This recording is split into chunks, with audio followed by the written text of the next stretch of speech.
스포츠든 예술이든 잘하는 사람들의 입장에서 보면 잘 못하는 사람들은 많은 연습을 필요로 합니다. 그 많은 연습이라고 하는 게 기본적으로 정말 하기 싫지만 뭔가를 끊임없이 반복해야 되는 거 아니에요. 스포츠 같은 경우에도 했던 동작을 계속 반복해야 되고, 기본기가 잘 갖춰져 있다라고 하는 건 뭐겠습니까?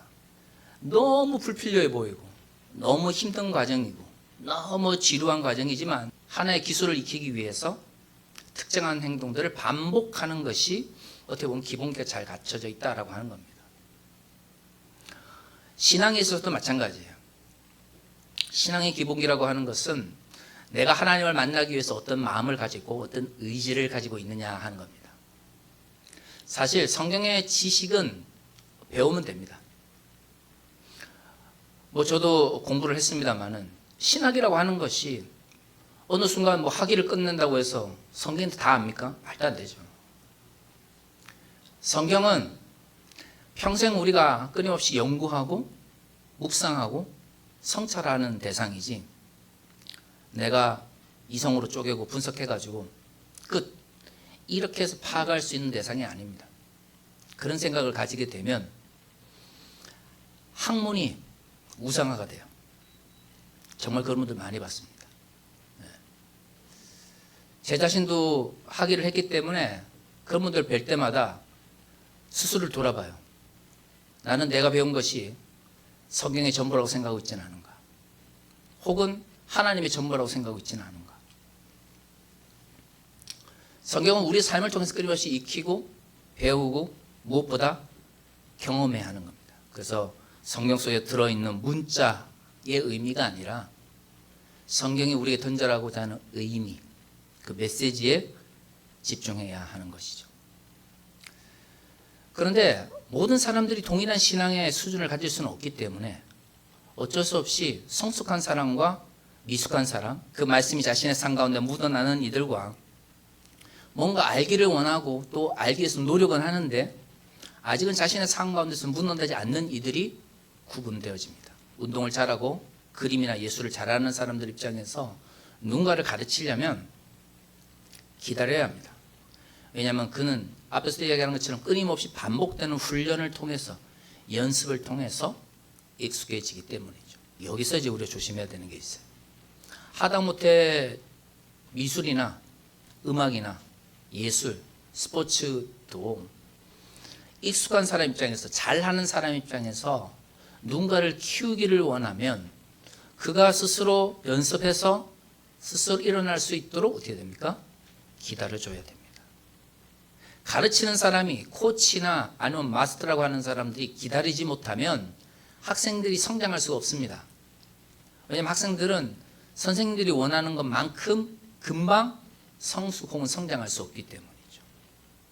기다려주고 인내하면서 때로는 실패해도 또한 쓰러지지 않고 포기하지 않고 반복할 수 있도록 해주는 것이 진정한 성숙한 혹은 프로페셔널한 선수를, 예술가를 만드는 하나의 방법이죠.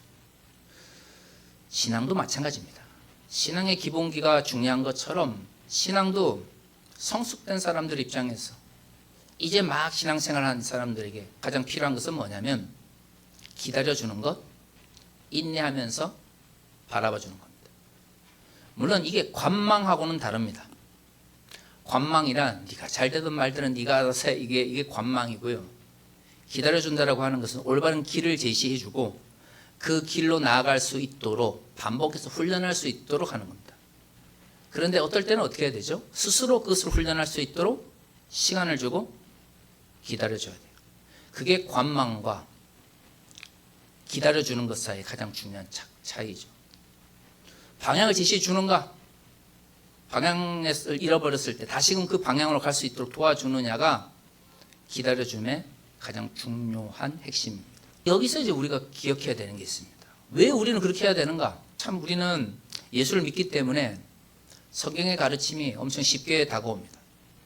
2000년 전 유대 땅에서 태어나신 한 유대인이 모든 유대인들이 볼 때 다 저주받았다라고 말하는 나무에 달려 돌아가시고 당시 로마의 식민지 속에 있는 식민지 국가의 한 국가 구성원이었는데 그를 향하여 우리는 그리스도라고 부르고 있어요. 논리적으로 보면 말이 안 되죠. 왜 2026년 대한민국 사람이 같은 나라도 아니고 유대 땅 2000년 전 유대 문화 속에서 저주받았다라고 비판받고 비난받는 이를 메시아라 그리스도라고 부릅니까? 근데 우리는 그걸 믿고 이 자리에 나와 있습니다. 너무 당연하고 너무 쉽기 때문에 우리는 도저히 믿어지지 않는 그것이 믿어진다는 것을 오히려 더 이상하다고 못 느껴요. 하지만 예수를 메시아라고, 예수를 그리스도라고 고백한다라고 하는 것은 이 세상에 우리에게 주신 가장 큰 기적이자 인간의 이상이나 합리성으로 설명할 수 있는 그런 부분이 아닙니다. 그래서 우리는 그것을 하나님의 은혜라고 표현하고 있는 것이죠. 이것은 신약 시대만 등장하는 개념이 아닙니다. 구약에도 마찬가지.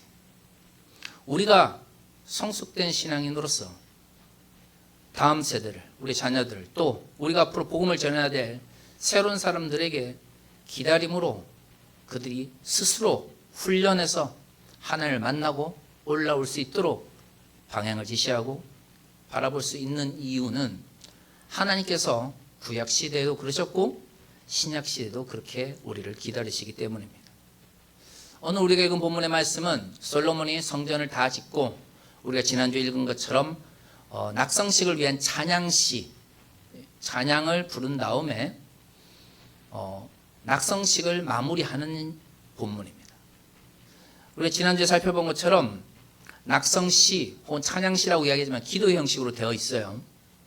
그래서 솔로몬이 성전을 다 짓고 마지막에 하는 이야기가 이거 제가 지었지만 이 언약은 나의 아버지와 맺은 것이고 언약을 맺은 당사자는 아버지지만 그 언약을 실현해야 되는 언약의 실행의 주체는 저입니다. 라고 하는 고백과 함께 성전을 짓습니다. 참 놀라워요. 내가 지었으니까 어우 하나님 제가 잘했죠. 이렇게 할 수 있고 어떻게 보면 아버지의 언약보다 그 언약을 이룬 나 자신의 업적을 더 강조할 수 있는데 솔로몬의 기도는 그러지 않죠.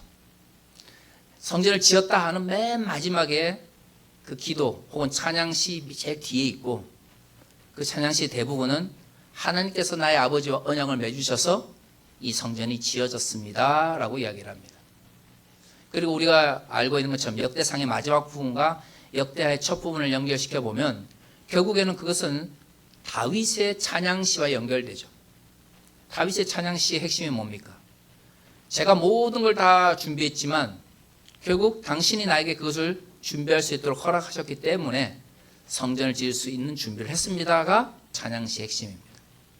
내가 한 것이 아니라 내가 실질적으로 수고했지만 이 모든 결과는 하나님께서 나에게 허락하신 하나님의 은혜입니다라고 고백하는 다윗의 그 기도에 따라서 솔로몬이 제가 이 성전을 지었지만 이 성전을 지은 것은 하나님께서 나의 아버지에게 언약하셨기 때문이고 나는 그 언약을 실행하는 사람일 뿐입니다.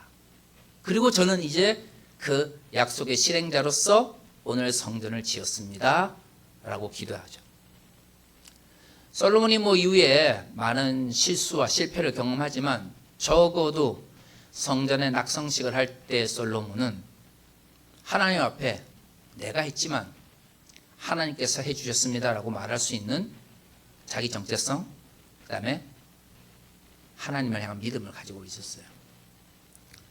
그런데 우리는 이렇게 생각하면 와, 참 솔로몬의 믿음이 크다. 아니면 다윗은 정말 훌륭한 사람이야. 이런 이야기를 많이 하죠. 역대상과 역대하의 저자가 강조하기를 원했던 것은 하나님의 언약이거든요. 이게 참 좀 마음이 안타까워요. 역대상과 역대하를 기록한 사람들은 계속해서 하나님께서 다윗과 하나님께서 솔로몬과 언약을 맺으셨다에 강조점을 둡니다.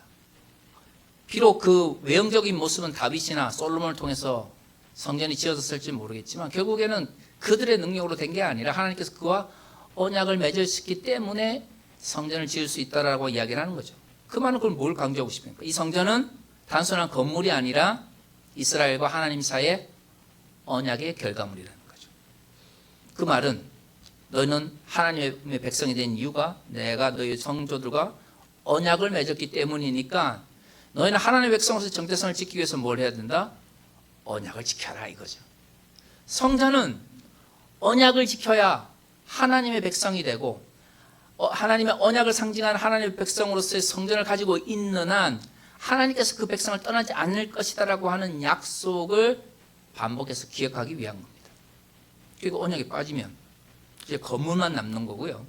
거기에 언약에 빠지면 하나님의 백성은 언제라도 하나님께서 새로운 언약을 맺으신 이들로 대체될 수 있는 거죠. 민족이 중요한 것이 아닙니다. 그와 언약을 맺은 민족이 중요한 것이죠. 성전의 참된 의미를 깨닫지 못하면 성전에 제사를 드렸다 아니면 제물을 드렸다에 집중하게 됩니다. 성전은 하나님을 만나기 위한 곳입니다. 하나님을 만나야 되는데 하나님은 정결하시고 거룩한 분이기 때문에 하나님께서 일반적인 사람들을 그냥 만나지 않으시는 거죠. 거룩하고 정결한 사람들을 만나야 되는데 그게 되는 방법은 하나님께서 레위기법을 통해서 알려주신 레위기법을 따라 정결케 된 사람들입니다. 성전은 그 정결법에 따라 정결한 이들이 하나님을 만나는 공간인 거예요. 자, 그러면 레위기법에 따라서 사람들이 정결 예식을 행하고 또한 하나님께서 명령하신 그 명령대로 딱 따르게 되면 갑자기 사람이 하나님 앞에 죄를 지었던 우리의 연약함이 사라지고 우리가 완전히 다른 존재로서 하나님만큼 거룩한 존재로 하나님 앞에 서게 됩니까? 그 생각을 가지게 되면 그게 잘못된 거예요. 적어도 개신교는 그런 생각하면 안 됩니다. 개신교의 신학에서 가장 핵심은 뭐냐면 스윙글이나 이런 종교개혁자들이 강조했던 게 뭐냐면 인간은 의인이자 곧 죄인이다라고 하는 거예요. 우리 가운데는 하나님의 언약을 배신한 흔적이 남아 있습니다. 그럼에도 불구하고 우리가 칭의 의롭다라고 불리는 이유는 그리스도의 십자가로 그리스도의 피로 우리를 정결케 해주셨기 때문입니다. 껍데기는 다르죠. 레위기법과 십자가의 도가 다르지만 원칙은 동일합니다. 하나님 앞에 정결한 자로 서야 하고 그게는 희생이 필요하다는 거예요. 오늘 우리가 본문에서 낙성식을 하는데 낙성식을 위해서 솔로몬이 찬양시를 드리고 이제 낙성식의 마지막을 향하여 막 가고 있을 때에 갑자기 성전에 뭐가 입니까? 하나님의 여호와의 영광이 임합니다. 아니 낙성식을 드릴 정도면 레위기법에 따라 다 정결하게 된 사람들이겠죠. 그런데도 그렇게 정결하게 된 사람들이 모여 있는데도 여호와의 영광이 딱 임하니까 거기에 있었던 제사장들과 레위인들이 그걸 감당할 수가 없게 되는 거예요. 7장 1절에 솔로몬이 기도를 마치며 불이 하늘로부터 내려와서 그 번제와 제물들을 사르고 여호와의 영광이 그 성전에 가득하니 2절에 여호와의 영광이 여호와의 전에 가득함으로 제사장들이 여호와의 전에 능히 들어가지 못하였고 여호와의 궤, 지성소로 대표되어지는 여호와의 궤에 못 들어간 게 아니고 여호와의 영광이 성전에 딱 임하니까 거룩하다라고 말해지는 제사장들도 어디에 들어가지 못해요? 아예 성전 자체를 들어가지 못했어요. 여호와의 영광이 정말 임하면 죄인인 인간은 그 앞에 설 수가 없습니다. 감히 서고자 하는 의지 자체가 없어져요. 그런데 왜 하나님의 영광을, 하나님의 임재를 경험하는 성전과 지성소와 성소에는 사람들이 정결법에 의해서 하나님을 만날 수 있을까요?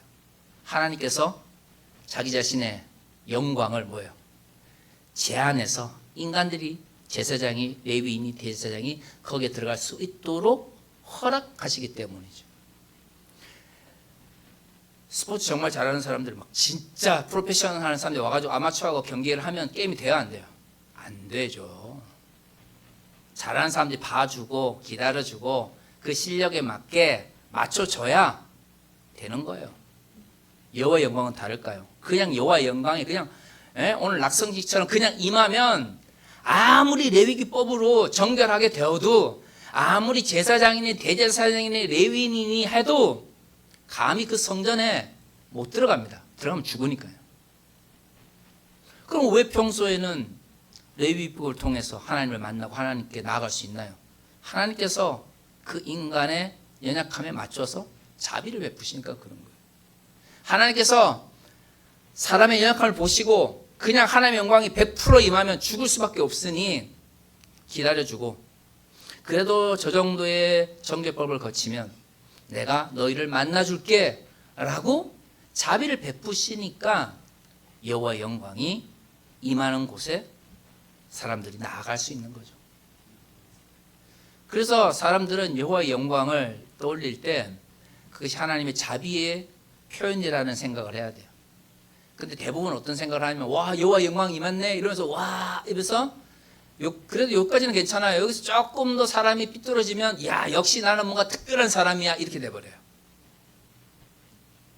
그 사람이 특별한 게 아니고요. 그냥 여호와의 영광이 임하면 다 죽어요 사람은.